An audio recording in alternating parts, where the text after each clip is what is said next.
Welcome to Science Fiction and Fantasy Network. Today I'm talking to Andrew Lee Potts. You may remember him from Primeval and Sci-Fi's Alice. Thanks for talking to us. Is that right? You were born and raised in Bradford, I believe. I was born and raised in Bradford, I was indeed, yeah. No one's ever brought that up before. And you went to stage school there. What attracted you to acting? What first got you into I didn't really go to stage school. I went to an after-school class called Scala Kids. I think it's just called Scala now, which was awesome. And I went to a school called Intake High School, which had an emphasis on the performing arts at the time. Yeah, it was a very grounded school in that sense. But a lot of people went to Intake, like Mel B, my sister went there. A lot of people came out of that school. So my sister, when I was 7, my sister wanted to do dance. My sister's 3 years older than me, Sarah Jane Potts. She's an actress. She wanted to do dancing, and because my mum couldn't afford a babysitter or anything like that, so obviously I was tagged along with that. And they happened to do a little bit of a drama class at the place she was doing dancing, and that's how it started, really. I left school at 16. I was barely at school from 14 because I was commuting to London to film The Biz at the time, which was a kids show. So. Did you feel like it was quite a risk to leave school, or were you already thinking, no, I'm already You don't think about risks when you're that age, you don't care. No, so at the time, I guess, yeah, looking back, he was quite brave and quite a risk and stuff, but I managed to go down London and stay down London and keep working and grow from strength to strength in a sense, so yeah, but everybody's journey is different, but yeah, hopefully mine was, I was lucky, and I worked hard, so.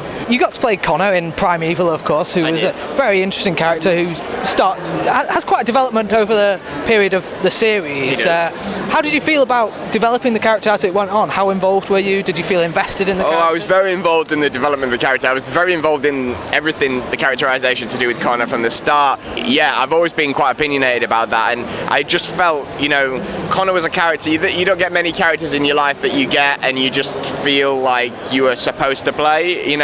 Sometimes you might not connect with certain characters more than others, but Cornah was just one of those characters. I mean, it was quite close to my heart in a sense, and obviously had different attributes to me, but yeah, it was very close. Sense of humour is something that I try to inject all the time with Cornah. He was always supposed to be a little bit weird, but that was kind of it. It wasn't genuinely supposed to be totally funny, so I tried to make him more eccentrically funny in that sense. So, but yeah, I was always trying to push him to go forward as well, to keep growing as a character, and I think his evolution, his arc in the show was quite strong in the end. Did you end up getting involved with the producers and the writers, talking to them about your views? Yeah, they were really nice. Tim and Adrian, the producers, and the creators of the show, they were awesome. They would take my calls and we'd sit down and chat about the development of the character. Obviously they had their ideas, I had some of my ideas. The more the show went on and the more successful characters became, I guess they listened to our opinions even more. Yeah, it was a bit of an organic process, but I mean, initially Adrian Hodges came up with the character of Cornah Temple, which was an amazing character with a fantastic name, and that had as well. So when you came to play the Hatter in Alice, did you research the role? Did you read the original books? Did you look at other portrayals of it? I actually did Alice in Wonderland at the Edinburgh Festival, playing the Crow, which I think is a made-up part.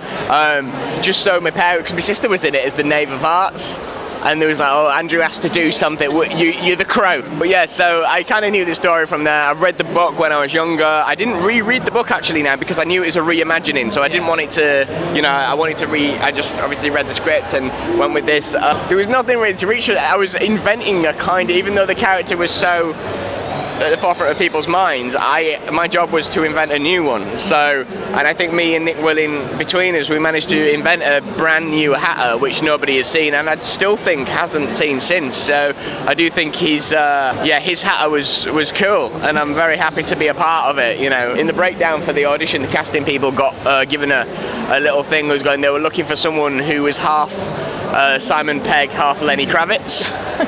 Don't know what that means. Put that on your CV. Yeah, but literally, they wanted a rock star who was like awkward, like Simon Pegg. So, and hopefully, I fit that bill. So, we've got some questions that were sent in.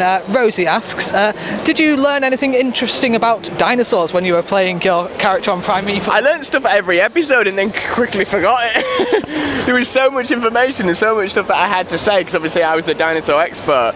Yeah, and we had such a quick turnaround that I think obviously some things have probably stuck a lot more than others. The pronunciation dinosaurs I got better at. So as the show got more sort of militarised as it went on, did you undergo any sort of special physical training for it? Physical training, well, me and myself and Hannah were probably the most action people of the thing. Hers was obviously, she was the action girl, but my character always got himself in the middle of the trouble by accident usually. But I was always the one running, getting knocked about, so we had to keep really physically fit. So yeah, we worked out quite a lot during the show, had to keep strong, our energy up and all that stuff. But as for training and stuff, no, not really. They kind of just go, no, here's a gun or a tranquilizer, go on, shoot some dinosaurs. Chris asks, would you consider playing Doctor Who? Your name comes up every time there's a new Doctor Who come along. Does it? Yeah. I don't know. That's not Chris Chibnall. Would I consider playing Doctor Who? I don't know. I guess he does. People ask me that question a lot.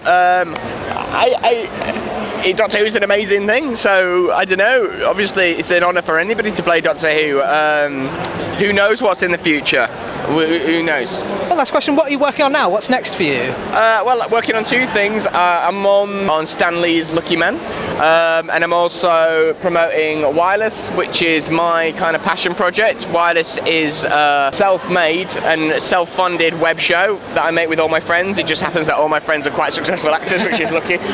So we make this show, we put it online for free. People can watch it at www.wirelessweb.london.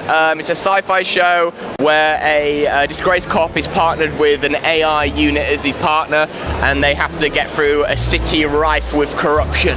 Well, thanks very much for talking to us. It's been a pleasure. My pleasure. Thank you very much. Thank you.